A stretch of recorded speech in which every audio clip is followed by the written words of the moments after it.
बिस्मिल्लाहिर्रहमानिर्रहीम अस्सलाम वालेकुम। वेलकम टू SWS लर्न और नोली यूट्यूब चैनल। आज की वीडियो में हमने फिज़िकल केमिस्ट्री का कोर्स कोड 301 उसका 2024 का पास पेपर सोल्व करना है। One by one short question को देखेंगे, देन लॉन्ग क्वेश्चंस को देखेंगे। पहला शॉर्ट क्वेश्चन है define specific conductance, how will you determine specific conductance of the solution. तो पिछले वीडियोस में मैंने स्पेसिफिक कंडक्टेंस की डेफिनेशन दे दी थी। इसमें हम देखेंगे किस तरह स्पेसिफिक कंडक्टेंस को डिटरमाइन किया जाता है। Differentiate between activity and activity coefficient. What is fuel cell? Give its advantages. Question number 4. State Colrush law. Question number 5. What is purpose of salt bridge in electrochemical series? तो ये भी हमने 2022 के paper में इसको डिस्कस किया था. What is quantum mechanics? Give its significance. Then है energy of the particle moving in 3D box is greater than particle moving in 1D box. What is orthogonality of wave function? तो ये भी हमने 2022 के paper में discuss किया हुआ है. Define operator, which operator are used in quantum mechanics. Define degeneracy, give examples. What is physical significance of Arrhenius factor A.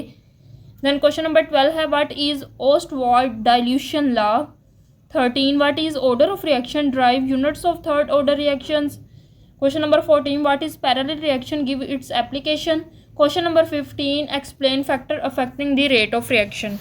Then है लॉन्ग क्वेश्चन. पहला लॉन्ग क्वेश्चन है apply Schrodinger wave equation of hydrogen atom and derive expression for principal quantum number. Then है what is concept of normality, normalization of wave function, derive expression of K for third order reaction when initial concentration of all the reactant are same. What are opposed reaction, give example. तीसरा long question है what is equivalent conductance, discuss the effect of temperature and concentration on equivalent conductance. Question number 3 का B part है derive a relation for Debye Huckel law for weak electrolytes. में जो question है derive expression of K for third order reaction when initial concentration of are reactant are same, ये हमने 2022 के paper में discuss किया हुआ है. ये क्वेश्चन हम इस पेपर में डिस्कस नहीं करेंगे. So let's start our video. हम शॉर्ट क्वेश्चन से स्टार्ट करते हैं. सबसे पहला शॉर्ट क्वेश्चन है define specific conductance, how will you determine specific conductance of this solution. तो स्पेसिफिक कंडक्टेंस की डेफिनेशन हमने कितनी बार पेपर्स में कर चुके हैं. आज हम देखेंगे determination of specific conductance. To determine the specific conductance, अगर आपको स्पेसिफिक कंडक्टेंस डिटरमाइन करनी तो आपको किसी भी सॉल्यूशन की पहले रेजिस्टेंस फाइंड आउट करनी होगी. अगर रेजिस्टेंस फाइंड आउट कर लोगे तो कप्पा का फार्मूला लगा के kappa is equal to 1/r.L/A constant, cell constant और रेजिस्टेंस की वैल्यू पुट करें तो हमारे पास कप्पा की वैल्यू यानी स्पेसिफिक कंडक्टेंस की वैल्यू आ जाएगी. देन क्वेश्चन नंबर बी है differentiate between activity and concentration. Activity refer to effective concentration of a species in a solution mixture. Activity कहा जाता है कि किसी भी सॉल्यूशन में कितने जो आयंस है वो एक्टिवली रिएक्शन में पार्टिसिपेट करे, वो उस रिएक्शन की या उस स्पीशी की एक्टिविटी होती है. जबकि कंसंट्रेशन जो होती है ना वो total concentration refer to sample measure of how much of substance is dissolve in a given volume of solution. किसी भी वॉल्यूम ऑफ सॉल्यूशन में कितना सब्सटेंस डिपॉजिट है, कितना डिजोल्व है, वो हम कहेंगे उसकी कंसंट्रेशन. देन क्वेश्चन नंबर 3 है what is fuel cell, give its advantages. Fuel cells are electrochemical devices in which chemical energy of the fuel cell is directly converted into electrical energy. Fuel cells ऐसे cells होते हैं जिनमें हम chemical energy को electrical energy में convert करते हैं. ठीक है, इसमें कोई भी chemical energy हो सकती है, हाइड्रोजन ऑक्सीजन हो सकती है और कोई भी ऑर्गेनिक सॉल्वेंट हो सकता है जैसे अल्कोहल हो सकता है. तो उसकी एनर्जी को, केमिकल एनर्जी को कन्वर्ट करते हैं हम इलेक्ट्रिकल एनर्जी में फ्यूल सेल्स की मदद से. Now advantages of fuel cell. The fuel cell operated at high temperature and pressure so that water formed as a product of cell reaction and may be condensed and used as drinking water. अब कहते हैं कि जो fuel cells होते हैं उनको high temperature पे perform किया जाता है. उनसे जो वाटर प्रोड्यूस होता है, water as a product produce होता है, उस वाटर को हम कंडेंस करते हैं और ड्रिंकिंग पर्पज़ के लिए भी यूज़ करते हैं. देन है दूसरी advantages, the fuel cell produce electricity and pure water during flight in space. ठीक है, और ये इलेक्ट्रिसिटी तो इसका मेन फंक्शन होता है कि इसने इलेक्ट्रिसिटी प्रोड्यूस करनी है. तीसरी advantages of fuel cells are light, portable and source of electricity. Fuel cells does not produce pollution, और ये पोल्यूशन भी काज नहीं करते. Fuel cells are very efficient, they convert about 75% of fuel bond energy into electricity. तकरीबन 75% जो chemical energy है उसको electricity में कन्वर्ट करते हैं। देन है स्टेट कोलरश लॉ। तो कोलरश लॉ क्या है? At infinite dilution each ions make a definite contribution toward the equivalent conductance of the electrolyte irrespective of the nature of other ions with which it is associated। Mathematical form भी दी गई है। कोलरश law के मुताबिक किसी भी solution को हमने इतना ज़्यादा डाइल्यूट कर देना है एट इनफाइनाइट डाइल्यूशन पे हमने कहना है कि जो कॉन्ट्रीब्यूशन है आयंस की इक्वलेंट कंडक्टेंस में वो सब आयंस की अलग अलग है, यानी केटाइन की अलग है और एनाइन की अलग है। उन दोनों को प्लस करेंगे तो हमारे पास टोटल इक्वलेंट कंडक्टेंस आएगी। पर्पस ऑफ साल्ट ब्रिज ये हमने 2022 के पेपर में कर लिया था। देन है what is quantum mechanics, give it significance. Quantum mechanics is a fundamental theory in physics that explain the behaviour of matter, energy and light at atomic and atomic level. It describes the properties of molecules and atom and their subatomic properties like the electron, proton and neutron. These properties include the interaction of particles with one another and electromagnetic radiation. A key concept in quantum mechanics is that particle can also behave like wave. It is called wave duality, wave particle duality.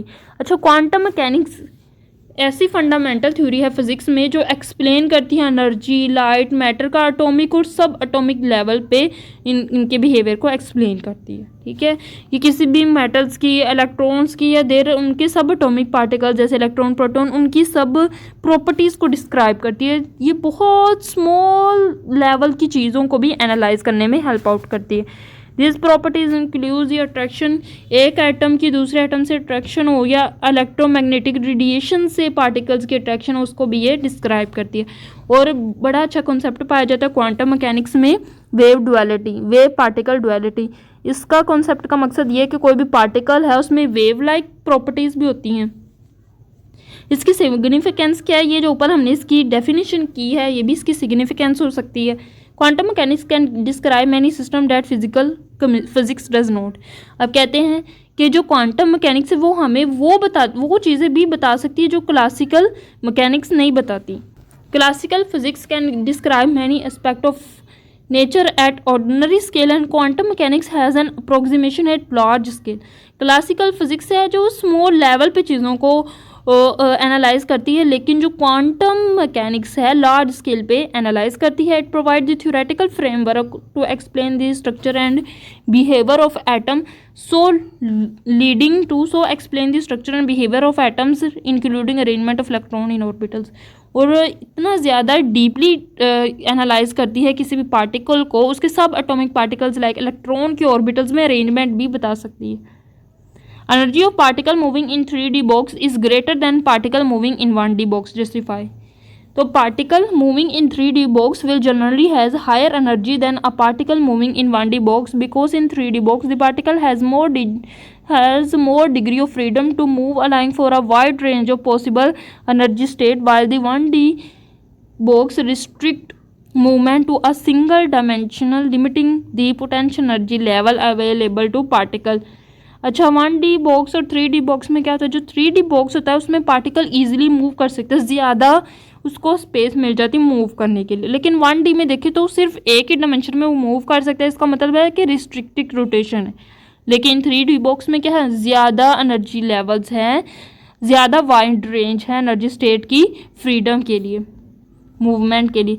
Directly reflected in the energy quantization formula where the energy in the 3D box depend upon the sum of three quantum number। जबकि 1D box के लिए हमारे पास सिर्फ एक ही quantum number होता है जिसको हम n कहते हैं। तो आप फॉर्मूला भी देख सकते हैं कि 3D बॉक्स के लिए nx स्क्वायर, ny स्क्वायर और nz स्क्वायर है, जबकि 1D बॉक्स के लिए सिर्फ n है। तो ऑब्वियसली फिर 3D बॉक्स के लिए एनर्जी ज़्यादा होगी। ऑर्थोगोनैलिटी ऑफ वेव फंक्शन ये भी हम 2022 के पेपर में डिस्कस कर चुके हैं। देन है define operator, which operator are used in quantum mechanics. In quantum mechanics operator are mathematical object that act on wave function to transfer term through another wave function. they represent classical or physical observations such as energy, momentum, position and angular momentum। Quantum mechanics में operator जो होते हैं ना, कोई भी mathematical instruction होती है, mathematical object होते हैं जो किसी भी वेव फंक्शन के ऊपर ऑपरेट करते हैं, जब ये उनके ऊपर ऑपरेट करते हैं तो उनको किसी और वेव फंक्शन में कन्वर्ट कर सकते हैं। ये हमारे पास फिजिकल ऑब्जर्वेबल वैल्यूज़ भी होती हैं, जैसे एनर्जी हो सकता है, मोमेंटम ऑपरेटर भी होता है, पोजीशन ऑपरेटर भी होता है, एंगुलर मोमेंटम ऑपरेटर भी हो सकता है। कौन कौन से ऑपरेटर क्वांटम मैकेनिक्स में यूज़ होते हैं? तो use in the quantum mechanics Laplacian operator use होता है, पोजीशन ऑपरेटर यूज़ होता है, मोमेंटम ऑपरेटर यूज़ होता है, और हैमिल्टोनियन ऑपरेटर, जैसा कि हम श्रोडिंगर वेव इक्वेशन में देखते हैं कि हम कहते हैं कि एनर्जी जो है वो श्रोडिंगर हैमिल्टोनियन ऑपरेटर के बराबर है, हैमिल्टोनियन एनर्जी के, तो वो हमारी श्रोडिंगर वेव इक्वेशन होती है, simplest form of Schrodinger wave equation. What is physical significance of Arrhenius factor? तो आर्हीनियस फैक्टर, पहले आपने आर्हीनियस इक्वेशन लिखनी, फिर आपने बताना where R is equal to A is equal to Arrhenius parameter, A is the pre exponential factor और frequency factor which represent the frequency of collision between reactant molecules with correct orientation to undergo a reaction. It can be defined a rate constant of a reaction when temperature approaches infinity. The unit of a are the same as that of K. ये कहता है कि Arrhenius factor क्या है? एक pre exponential factor है जो frequency बताता है रिएक्टेंट के मॉलिक्यूल्स की कोलिजन की, और उनकी ओरिएंटेशन भी करेक्ट होनी चाहिए। What is Ostwald dilution law? Ostwald dilution law states that the degree of dissociation of weak electrolyte is inversely proportional to square root of molar concentration or directly proportional to square root of volume holding 1 mole of solute for a weak electrolyte. जैसे कि हमने कहा है कि degree of dissociation को हम alpha से show करते हैं, तो degree of dissociation according to Ostwald dilution law inversely proportion है कंसंट्रेशन के स्क्वायर रूट के, और डायरेक्टली प्रोपोर्शन है वॉल्यूम के स्क्वायर रूट के। देन है what is order of reaction drive unit for third order reaction? The order of reaction is the sum of exponent of the concentration terms in the rate equation. It is the number of reacting substance whose concentration change during the chemical reaction. ये exponents का सम होता है, किसी भी reactant के जितने exponent होते हैं ना उनको सम कर ले तो वो हमारा ऑर्डर ऑफ रिएक्शन आ सकता है. जैसे हम रेट इक्वेशन लिखे तो ए के साथ क्या है स्मॉल ए और बी के साथ क्या है स्मॉल बी, ये दोनों क्या है इसके एक्सपोनेंट है, तो A plus B order of reaction हो जाएगा. और unit of third order reaction क्या होगा? पहले हम थर्ड ऑर्डर रिएक्शन की इक्वेशन लिखेंगे, K is equal to 1/2t dot x 2a minus x over a square a minus x का स्केयर. तो इस ऑर्डर थर्ड ऑर्डर रिएक्शन के यूनिट्स फाइंड आउट करने के लिए ए की जगह हम उसका भी पुट करेंगे, एक्स की जगह एक्स का भी यूनिट पुट करेंगे. तो इनके यूनिट क्या होते हैं? मोल डेसीमीटर पर क्यूब. तो मोल डेसीमीटर पर क्यूब पुट करेंगे और टी की जगह सेकंड पुट करेंगे. टी की जगह सेकंड, एक्स की जगह मोल डेसीमीटर पर क्यूब, नीचे ए की जगह मोल डेसीमीटर पर क्यूब. इसी तरह सबकी कंसंट्रेशन की जो वैल्यूज़ होती हैं यूनिट होते हैं उनको पुट कर दिया, जो चीज़ कटती हुई काट दी, और देन हमारे पास एंड यूनिट आ जाएगा dN 6 पर मोल स्क्वायर पर second. What is parallel reaction? ये भी 2022 के पेपर में हमने कर लिया था. देन है explain factor affecting the rate of reaction. तो कौन कौन से फैक्टर्स हैं जो रिएक्शन के रेट को अफेक्ट करते हैं? रिएक्टेंट की concentration, temperature, surface area, nature of reactant, presence of catalyst. ठीक है, कंसंट्रेशन कितनी, ये भी रिएक्शन को इफेक्ट करती है. टेम्परेचर के इंक्रीज होने से कोलिजन इंक्रीज हो जाती है और रिएक्शन फास्ट होता है, तो ये भी इफेक्ट करता है. सरफेस एरिया इंक्रीज होने से भी रिएक्शन फास्ट होता है, ऑर्डर ऑफ रिएक्शन इंक्रीज करता है. नेचर ऑफ रिएक्टेंट, रिएक्टेंट की जो नेचर है वो कैसी है, वो बहुत ज़्यादा ग्रेटली इफेक्ट करती है. कई रिएक्टेंट ईजिली आपस में रिएक्ट करते हैं, रिएक्शन फास्ट होता है, और कई रिएक्टेंट ईजिली आपस में रिएक्ट नहीं कर पाते, इसलिए रिएक्शन स्लो होता है. प्रेजेंस ऑफ कैटलिस्ट, कैटलिस्ट करता है एक्टिवेशन एनर्जी को लोअर करता है और रेट ऑफ रिएक्शन को भी इंक्रीज करता है. देन है question define degeneracy, give example. तो डीजेनरेसी क्या है? इन 3D box motion of a particle in different state having same total energy but different quantum number are called the degenerated state, and this condition is called degeneracy. degeneracy क्या होती है कि different state में जो quantum number भी क्या है different है, तो उन दोनों की अगर एनर्जी सेम आ जाए पार्टिकल की मोशन की, तो वो उस तरह की कंडीशन को हम कहेंगे डीजेनरेसी, और उन स्टेट को हम कहेंगे डीजेनरेटेड स्टेट्स. जैसे आप देख सकते हैं 1 2 1 है, और इसकी एनर्जी भी आ रही है हमारे पास 6h²/8 ma²। और E211 है, इसकी भी एनर्जी हमारे पास वही आ रही है, और 112 है, इसकी भी एनर्जी हमारे पास सेम आ रही है। दोनों की स्टेट्स अलग है लेकिन एनर्जी के सबकी सेम आ रही है। तो आप इसकी एग्जांपल भी लिख सकते हैं और देन आप इसका ग्राफ बना दें। एक्सीडेंटल डीजनरेसी कहते हैं corresponding wave function have no common quantum number but their energy eigen values are exactly same. कहते हैं कोई इस तरह की भी कंडीशन होती है जिनमें जो क्वांटम नंबर हैं वो सेम नहीं होते लेकिन एक्सीडेंटली एनर्जी की वैल्यू सेम आ जाती है। इस कंडीशन को एक्सीडेंटल डीजनरेसी कहते हैं। जैसे 333, अब इसमें हम 3 dimensional Schrodinger wave equation apply करें तो हमारे पास वैल्यू 27h²/8 ma² आ जाएगी। अगर 511 करें तो भी हमारे पास वही वैल्यू आएगी, लेकिन दोनों की क्वांटम नंबर क्या बिल्कुल डिफरेंट है, तो ये एक्सीडेंटल डीजनरेसी की कंडीशन होगी। देन हमारे पास लॉन्ग क्वेश्चन। पहला long question apply Schrodinger wave equation for derivation of principal quantum number. तो देख सकते हैं पहले हमने श्रोडिंगर वेव इक्वेशन लिखनी इन पोलर कोऑर्डिनेट्स। देन हमने बताना है कि आ cloud of hydrogen atom spherical, so the factor depend upon theta and phi, neglecting सिर्फ आर वाले फैक्टर हमने लिखना है, बाकी जो थीटा फाई वाले उनको निगलेक्ट कर देना।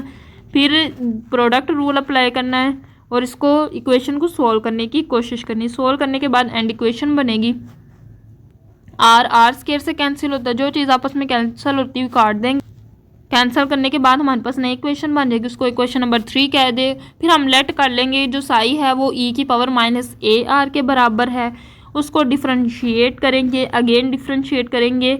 अब d साई/dr की वैल्यू d² साई/dr² की वैल्यू अपनी इक्वेशन 3 में पुट करेंगे। पुट करने के बाद जो इक्वेशन बनेगी उसको इक्वेशन 5 करेंगे। फिर इक्वेशन 5 को हम डिवाइड करेंगे e⁻⁻ar से। डिवाइड करने के बाद हमारे पास जो इक्वेशन बनेगी उसको इक्वेशन नंबर 6 कह देंगे। अब इक्वेशन नंबर 6 में हमारे पास 2 पॉसिबिलिटी होगी, या तो r 0 के इक्वल होगा या r इक्वल होगा इन्फिनिटी के। अगर r 0 का इक्वल है तो इसका मतलब ये कि रेडियस तो है नहीं, फिर इलेक्ट्रॉन को न्यूक्लियस के अंदर फॉल कर जाना चाहिए, तो ये कंडीशन फॉल हो जाएगी। r = इन्फिनिटी, ये कंडीशन पॉसिबल है, तो हम r की जगह इन्फिनिटी वैल्यू पुट करेंगे और हमारे पास इक्वेशन नंबर 7 बन जाएगी। इसको सोल्व करेंगे, सोल्व करने के बाद a² की वैल्यू लेके आएंगे और वो इक्वेशन 8 बन जाएगी। अब हम क्या करेंगे, इक्वेशन 8 की वैल्यू इक्वेशन 6 में a² की वैल्यू इक्वेशन 6 में पुट करेंगे। a² की वैल्यू इक्वेशन 6 में पुट की तो हमारी इक्वेशन कुछ इस तरह बन गई। देन 2 वैल्यू, एक प्लस में एक माइनस में, आपस में कैंसिल आउट हो जाएंगी। फिर दोबारा रीअरेंज करेंगे और हमारी a की वैल्यू आ जाएगी। अब इस a की वैल्यू को अपनी इक्वेशन 8 में पुट करेंगे। इक्वेशन 8 में पुट करेंगे जिसमें a² की वैल्यू थी, तो a की जगह a की वैल्यू पुट करेंगे, a की वैल्यू का स्क्वायर हो जाएगा। देन रीअरेंज करेंगे और हमारे पास एंड e की वैल्यू आ जाएगी, उसको इक्वेशन नंबर 10 कह देंगे। इक्वेशन नंबर 10 को डिवाइड करेंगे बाय n² से, तो n हमारे पास क्या आ जाएगा, प्रिंसिपल क्वांटम नंबर। तो ये है complete derivation of principal quantum number by applying Schrodinger wave equation. Then है what is concept of normalized wave function. तो नॉर्मलाइजेशन ऑफ वेव फंक्शन क्या, wave function is said to be normalized if probability of finding of quantum particle somewhere in given space is unity और 100%। किसी भी particle की पाए जाने की space में अगर जो कंडीशन है, ये पॉसिबिलिटी है, प्रोबेबिलिटी है, वो 1 है या 100% है, तो ऐसे फंक्शन को हम वेव फंक्शन कहेंगे, नॉर्मलाइज्ड वेव फंक्शन कहेंगे। ठीक है, अगर कोई वेव फंक्शन नॉर्मलाइज्ड नहीं है तो हम खुद भी उसको नॉर्मलाइज्ड कर सकते हैं बाय अप्लाइंग अ कांस्टेंट जिसको हम n कहते हैं। आप एग्जांपल भी देख सकते हैं और एक और एग्जांपल को लेके पूरा डिटेल से भी लिख सकते हैं। चूँकि ये लॉन्ग क्वेश्चन है तो आपको कोई एग्जैक्ट एक साई की वैल्यू लेके इस इक्वेशन में पुट करके उसको सोल्व करके देखना चाहिए। देन है opposing reaction exhibit tendency to reverse themselves are called opposing reaction. आपने अपोजिंग रिएक्शन की डेफिनेशन करनी है, जिसमें क्या होता है कि रिएक्शन अगर रिवर्स हो जाए तो ऐसे रिएक्शन को अपोजिंग रिएक्शन कहते हैं। a + b c + d में कन्वर्ट हो रहा है और c + d back a + b में कन्वर्ट हो रहे हैं, तो ऐसे रिएक्शन अपोजिंग रिएक्शन कहलाते हैं। इनमें क्या होता है, पहले इसमें 2 फिर रिएक्शन होंगे, एक फॉरवर्ड रिएक्शन और बैकवर्ड रिएक्शन। अगर शुरू में फॉरवर्ड रिएक्शन का रेट बहुत ज़्यादा होगा, प्रोडक्ट बहुत ज़्यादा बनेंगे, with passage of time product की कंसंट्रेशन क्या होगी, कम होगी और रिएक्शन फास्ट होगा फॉरवर्ड। फिर हमारे पास क्या हो गया, रिएक्शन प्रोसीड करेगा और प्रोडक्ट की कंसंट्रेशन इंक्रीज हो जाएगी। फिर बैकवर्ड जो रिएक्शन होगा वो टेक प्लेस होगा। एक कंडीशन आ जाएगी जब फॉरवर्ड और बैकवर्ड रिएक्शन का जो रेट है वो बराबर हो जाएगा। इस कंडीशन को केमिकल इक्विलिब्रियम कहेंगे। एक एग्जांपल दे दें, जैसे है कार्बन मोनोऑक्साइड और नाइट्रोजन डाइऑक्साइड आपस में मिलकर कार्बन डाइऑक्साइड और प्लस नाइट्रोजन मोनोऑक्साइड बना रही है और ये अमोनियम साइनाइड यूरिया में कन्वर्ट हो रहा है, तो ये भी क्या है, एक अपोजिंग रिएक्शन है। देन आप इसकी टाइप्स बता दें। अपोजिंग रिएक्शन की 4 टाइप्स होती है। First order opposed by first order, first order opposed by second order, second order opposed by first order, second order opposed by second order. Then है weak electrolyte and Debye Huckel theory. Weak electrolyte के लिए हमने डिबाई-हकल theory, तो आप एक example ले लें acetic acid की। ये वीक इलेक्ट्रोलाइट, पहले आपने लेफ्ट हैंड वाली साइड को देखना है, इधर से डेरिवेशन शुरू करनी, KTH की जो वैल्यू है वो पुट करनी है, इनको सोल्व करते जाना, लॉग ले लेना है, लॉग लेने के बाद इनको सोल्व करना है। सोल्व करने के बाद हमने क्या करना है, हम इस पर हम डिसोसिएशन कांस्टेंट अप्लाई कर देंगे कि जो डिसोसिएशन कांस्टेंट है वो A है और कंसंट्रेशन जो है C, तो वो इस तरह आ जाएगा CA दोनों आयंस की कंसंट्रेशन C अल्फ़ा और AHC की कंसंट्रेशन होगी C1 माइनस अल्फ़ा। उसको हम पुट करेंगे H की कंसंट्रेशन पे A माइनस C और HAC की कंसंट्रेशन की जगह उनकी वैल्यूज़ पुट कर देंगे। पुट करने के बाद इसको सोल्व करेंगे। सोल्व करने के बाद हमारे पास इक्वेशन 3 बन जाएगी। इक्वेशन 3 में लॉग एक्टिविटी कोफिशिएंट की वैल्यू पुट करेंगे by Debye Huckel limiting law से जो वैल्यू आई वो पुट की। इसमें पुट करने से हमारे पास इक्वेशन नहीं बनी। इस इक्वेशन में 2 को 0.509 से मल्टीप्लाई करेंगे। मल्टीप्लाई करने से हमारी इक्वेशन 4 बन जाएगी। इक्वेशन 4 में देन हम आयोनिक स्ट्रेंथ का फार्मूला अप्लाई करेंगे, कंसंट्रेशन फाइंड आउट करेंगे, तो म्यू की वैल्यू, आयोनिक स्ट्रेंथ की वैल्यू हमारे पास आएगी C अल्फ़ा। इसकी वैल्यू इक्वेशन 4 में पुट करेंगे, म्यू की जगह C अल्फ़ा पुट करेंगे। C अल्फ़ा पुट करने के बाद हाँ यूनिवैलेंट के लिए Z पॉजिटिव Z नेगेटिव की वैल्यू 1 होगी, तो हमारे पास कुछ इस तरह बन जाएगा, दोनों ख़त्म हो जाएंगे। देन हमारे पास एंड इक्वेशन आएगी, ये हमारे पास इक्वेशन स्ट्रेट लाइन इक्वेशन कहलाएगी। आप इसकी सिग्निफिकेंस में लिखेंगे थ्योरेटिकल वैल्यू और एक्सपेरिमेंटल वैल्यू तकरीबन बराबर होती हैं, इसलिए ये बहुत ज़्यादा इक्वेशन जो है ना वो यूज़ की जाती है। देन ये वीक इलेक्ट्रोलाइट के लिए भी इक्वेशन यूज़ की जाती है। अगला क्वेश्चन है इक्विवेलेंट कंडक्टेंस, और इक्विवेलेंट कंडक्टेंस पे इफेक्ट देखना है टेम्परेचर और कंसंट्रेशन का। Equivalent conductance of an electrolyte is the conductance of cell of all the ion produced from 1 gram of equivalent of electrolyte dissolved in VCm³ of solution। equivalent conductance ये क्या होता है कि मतलब कोई भी जो इलेक्ट्रोलाइट है उसमें जो आयंस है 1 ग्राम इक्विवेलेंट डिसोल्व करने से आयंस जो बनेंगे उनकी कंडक्टेंस से जितनी कंडक्टेंस आएंगी वो इक्विवेलेंट कंडक्टेंस कहलाएगी। इसकी मैथमेटिकल फॉर्म भी आपको नज़र आ रही होगी। देन हमने इस पे factor of temperature and concentration देखना है। सबसे पहले फैक्टर ऑफ टेम्परेचर देखेंगे। Specific conductance increase with increase in temperature, this due to increase in temperature. Kinetic energy of ions क्या होगा, इंक्रीज होगी और उनकी मूवमेंट भी इंक्रीज होगी। मूवमेंट इंक्रीज होगी तो उसका मतलब ये है कि कंडक्टेंस भी इंक्रीज होगी। सो टेम्परेचर के इंक्रीज करने से इक्विवेलेंट कंडक्टेंस इंक्रीज होती है। जबकि कंसंट्रेशन का इफेक्ट देखें, equivalent conductance decreases with increase in concentration, this is because at higher concentration ions are closer together leading to increase electrostatic interaction and reduce mobility leading to lower equivalent conductance। Concentration जितनी ज़्यादा increase होगी ions एक दूसरे के करीब आएंगे, उनके दरमियान इलेक्ट्रोस्टैटिक फोर्स ऑफ अट्रैक्शन होगी, तो मोबिलिटी क्या हो जाएगी, कम हो जाएगी, जिसकी वजह से जो इक्विवेलेंट कंडक्टेंस है वो कम हो जाएगी। तो मुझे उम्मीद है कि आज की वीडियो में 2024 का पेपर बिल्कुल क्लियर हो गया होगा। अगर वीडियो अच्छी लगी है तो वीडियो को लाइक कर दें और मेरे चैनल को मज़ीद इसी तरह की हेल्पिंग वीडियो के लिए सब्सक्राइब कर दें और दुआ में ज़रूर याद रखिएगा। अल्लाह हाफिज़।